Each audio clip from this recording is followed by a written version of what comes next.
আসসালামু আলাইকুম রহমতুল্লাহি ওবরকাতুহু। সম্মানিত দর্শক, বাজারে রীতিমতো আগুন লেগেছে।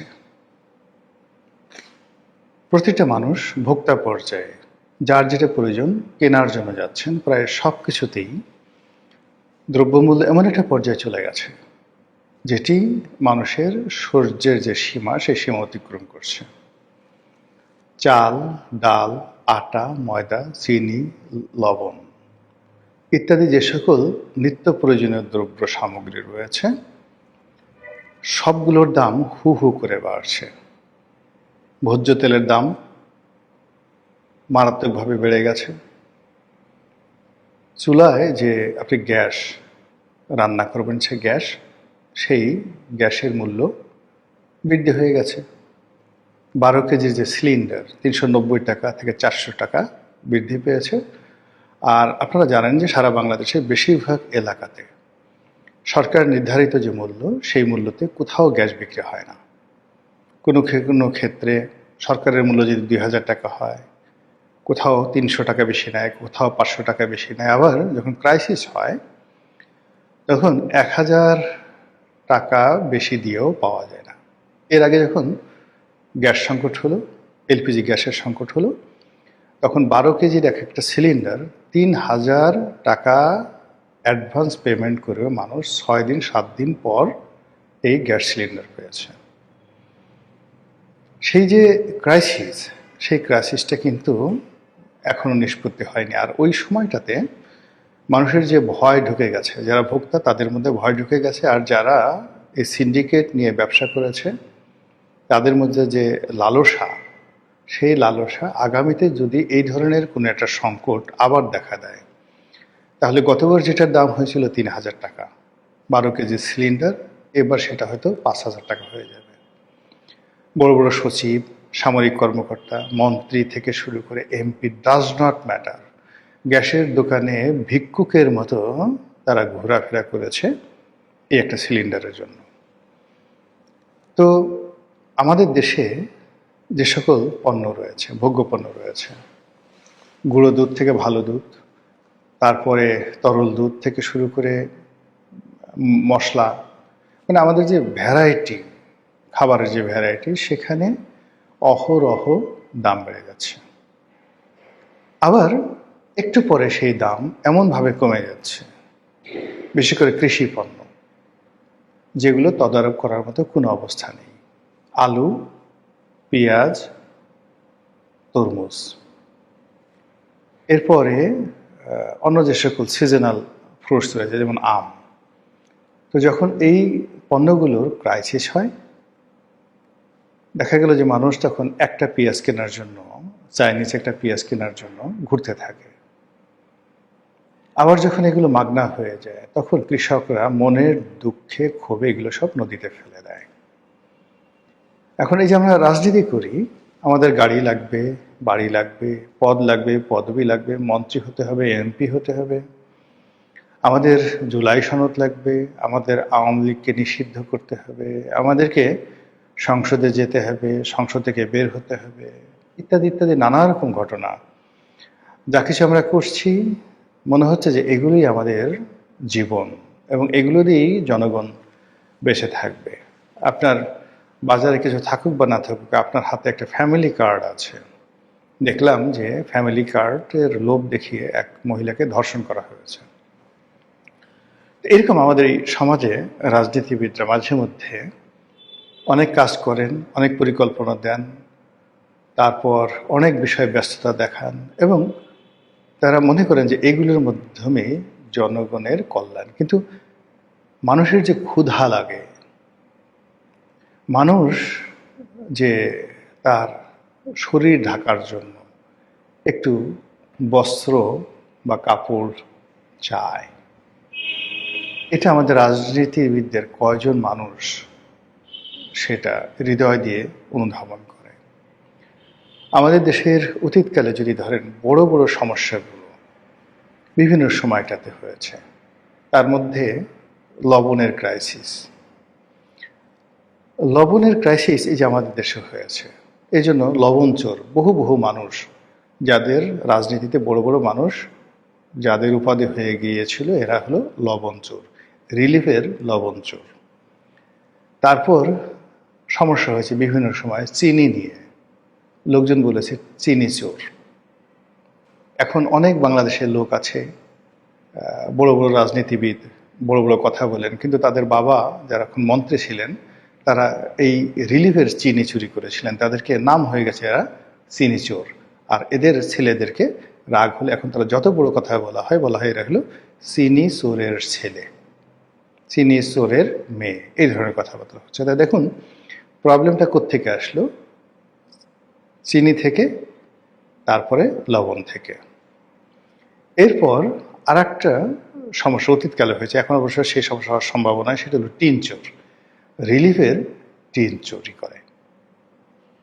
তারপরে ইদানিংকালে এবং মানে যাকে বলে হয় গত 20 বছর যাবৎ ধরে যেটা হচ্ছে টিআর কাবিখা কাবিটা, দরিদ্র মানুষের জন্য সরকারের পক্ষ থেকে কতগুলো সুযোগ সুবিধা দেওয়া হয়, যেমন টিআর টেস্ট রিলিফ, কাবিখা কাজের বিনিময়ে খাদ্য আর কাজের বিনিময়ে টাকা, আর একটা রয়েছে 40 দিনের কর্মসূচি। তো এই সকল কর্মসূচি গরিব মানুষদেরকে বিপদের সময় যখন তাদের কাজ থাকে না তখন সরকারের পক্ষ থেকে একটা সাবসিডিজ দেওয়া হয়। রাজনীতিবিদরা এর একটা বিরাট অংশ মেরে খায়। একটি এলাকাতে ধরুন 40 দিনের কর্মসূচি বাবদ 10 কোটি টাকা গেল, পিআইও, টিওনো, এমপি এরা যদি অসৎ হয় এরা দেখা গেল সেই 5 কোটি টাকার 4 কোটি টাকাই মেরে দেয়, বাকিগুলো চেয়ারম্যানরা ভাগাভাগি করে ফেলে এবং কোনো কাজই হয় না। এই যে নির্মমতা, এই নির্মমতার কারণে জ্যামিতিক হারে আমাদের এই সমাজে অভাব বাড়ছে, অভিযোগ বাড়ছে এবং দারিদ্রতা বাড়ছে। দারিদ্রতা দূর করার জন্য অসংখ্য সরকারি প্রকল্প রয়েছে, কিন্তু কোনো অবস্থাতে আমরা সেই প্রকল্পগুলো বাস্তবায়িত হতে দেইনি, বরং প্রকল্পের সব কিছু খেয়ে নিজেরা প্রাসাদ বানানোর চেষ্টা করি। কিন্তু অবাক করার ব্যাপার হলো চোরের বাড়িতে কখনো দালান ওঠে না। বাস্তব দুটো ঘটনা বলি, যেমন ধরুন আওয়ামী লীগ জমানায় সবচেয়ে বড় চোর কে ছিল? আমি নাম বললাম না, আপনি বলেন তো বাংলাদেশের সবচেয়ে বড় চোর, বড় ডাকাত, বড় বদমাশ, সবচেয়ে শেখ হাসিনা একদম নাম্বার 1 কে ছিল? বা দুইজনের নাম বলেন কারা ছিল? আচ্ছা, এখন এই দুজন লোক আওয়ামী লীগের 17 বছরের সময়টিতে তারা সবচেয়ে অভিজাত, সবচেয়ে আরামদায়ক, সবচেয়ে যেটাকে বলা হয় বিলাসবহুল বাড়ি তারা তৈরি করেছিল। সেই বাড়িতে তারা কিন্তু বসবাস করতে পারেনি। বাড়িতে যখন উঠবে ঠিক সেই সময়টাতে সাদ্দাদের বেহেশতের মতো বাড়িতে যখন পা দিবে তার আগে শেখ হাসিনার পতন হয় এবং পাবলিক জনগণ তাদের বাড়ি ভেঙে চুরে চুরমার করে বাথরুমের যে কমোড বেসিন পর্যন্ত খুলে নিয়ে গেছে।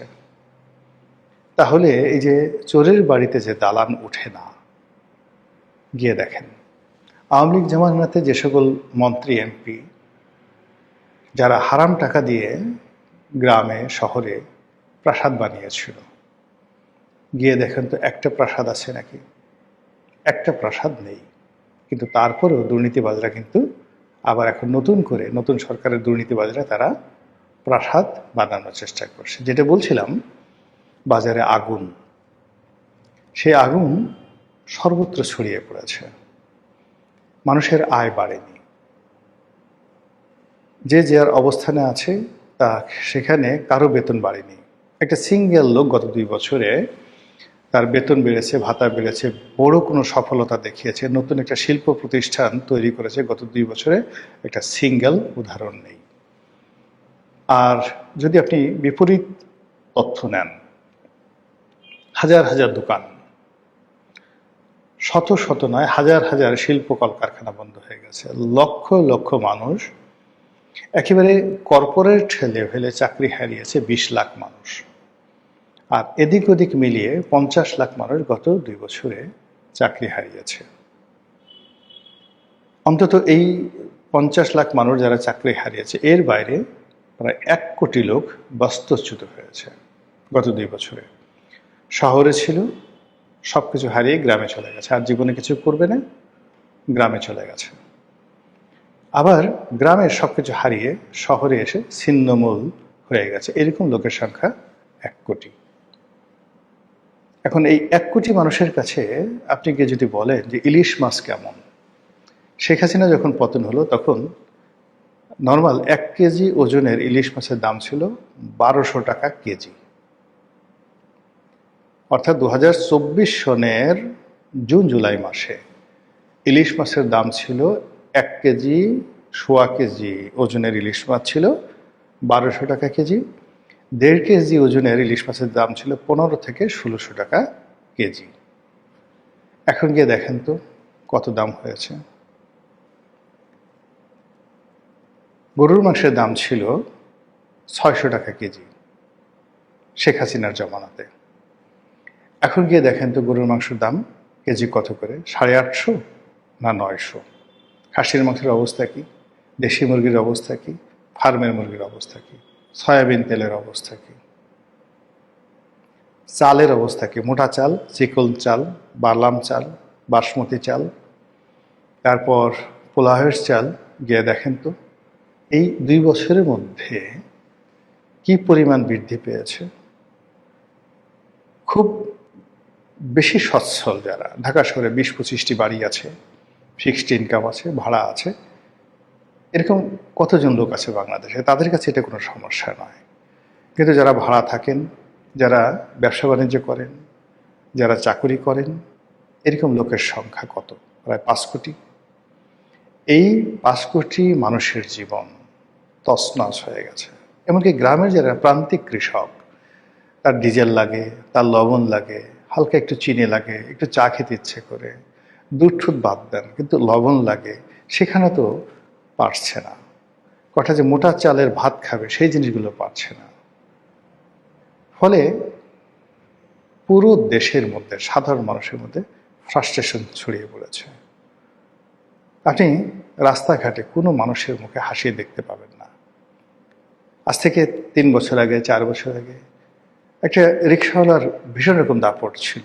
ও বহু রিক্সাওয়ালাকে আমি দেখেছি, জাস্ট যেদিন শেখ হাসিনার পতন হলো, সেই আগস্ট মাসের যে তারিখটিতে তার পতন হল, 5ই আগস্ট, ওই দিন মুষলধারে বৃষ্টি হচ্ছিল সকাল 9টা থেকে। আমি বের হলাম, পুরো মহল্লায় ছাতি নিয়ে বের হলাম বৃষ্টিতে। একটা রিক্সা নেই, একটা রিক্সা দিদার শেষে ঘুমিয়ে আছে ওই বৃষ্টির মধ্যে, প্রচণ্ড বৃষ্টি, পর্দাটা নিয়ে। আমি তাকে খুব অনুনয় করলাম, বিনির্ণয় করলাম, সে রাজি হলো না। তার কাছে মনে হলো এই বৃষ্টির মধ্যে সে ঘুম দেবে। আমি তাকে 1000 টাকা দিতে রাজি ছিলাম। আমার বাসা ঢাকা কলেজের পেছন থেকে সেই তোপখানা রোডে যাওয়া পর্যন্ত। তখন আমি জানি না, তখন কারফিউ চলছিল, কি যে একটা অবস্থা সেটা ভিন্ন। কিন্তু সেই 1000 টাকার লোভ বাদ দিয়ে সে ওই বৃষ্টির মধ্যে, ঝুমঝুম বৃষ্টির মধ্যে ঘুমটিকেই গুরুত্বপূর্ণ মনে করেছিল। এর কারণ হলো তার টাকার দরকার ছিল না। কিন্তু আজকে আপনি রাত 3টার সময় কাউকে মাত্র 100 টাকার কথা বলেন যে তোমাকে 100 টাকা দেবো, সে সমস্ত কাজ বাদ দিয়ে আপনার কাছে চলে আসবে। সাভার অঞ্চলে গিয়ে দেখেন, আমি সাভারে আমার একটা বাংলো বাড়ি আছে, তো সেখানে আমি 3 বছর আগে বুয়াই রাখতে পারতাম না, বাসায় আসতো। তো আসার পর দেখা গেল যে আমি 5000 টাকা 6000 টাকা শুধু ঘর মোছার জন্য একটা বুয়া নিতাম। তো বলো যে এত বড় বাড়ি, এই 8-9 হাজার স্কোয়ার ফিট এই বাড়ি হবে না, মোছার জন্য 10,000 টাকা দিতে হবে। এখন এমন অবস্থা হয়ে গেছে মধ্যে, আমি তো এই আমার যে বসুন্ধরার বাড়িতে উঠেছি, তো এখন আর সাভারে যাওয়া হয় না। কয়েকদিন পরে একটু ঘর পরিষ্কার করতে গেলাম, শুধু শুনেছে যে সাহেব আসছে, সারাদিন কাজ করবে, 100 টাকা 200 টাকা দিলেই তারা কাজ করবে। বারাসার সামনে এসে 10 জন মহিলা দাঁড়িয়ে আছে। আমার স্ত্রী জিজ্ঞাসা করলো যে কি ব্যাপার, কি তোমাদের তো পাওয়া যেত না, তোমরা কারা? বলে যে আমরা আগে বিভিন্ন গার্মেন্টসে চাকরি করতাম, আমরা গত 3-4 মাস যাবত বেতনও পাচ্ছি না, চাকরিও চলে গেছে, কোনো গার্মেন্টস চলছে না, অনেক গার্মেন্টস সাভারে বন্ধ হয়ে গেছে। এক জায়গায় 20 লাইন ছিল, এখন 3 লাইন চলতেছে। পাগল হয়ে গেছে কাজের জন্য, পাল্লা দিয়ে মানুষের দাঁড়ে দাঁড়ে ঘুরছে। এটা গেল কাজ। আর যারা অন্য কাজ করছে। এখন দেখেন ঢাকার শহর থেকে শুরু করে পাড়া মহল্লা সাভার বিভিন্ন এলাকাতে এত ব্যাপক মাত্রায় পতিতাবৃত্তি বেড়ে গেছে, যেটা আপনি কল্পনা করতে পারবেন না। আর সেই পতিতাদের যারা খদ্দের, ইয়াং ছেলে, বাপের টাকা পয়সা চুরি করছে, আর যারা সেটা পারছে না তারা রাস্তায় চুরি ডাকাতি ছিনতাই করে তারা এই যৌন লিপ্সায় নিয়োজিত হয়ে পুরো সমাজটাকে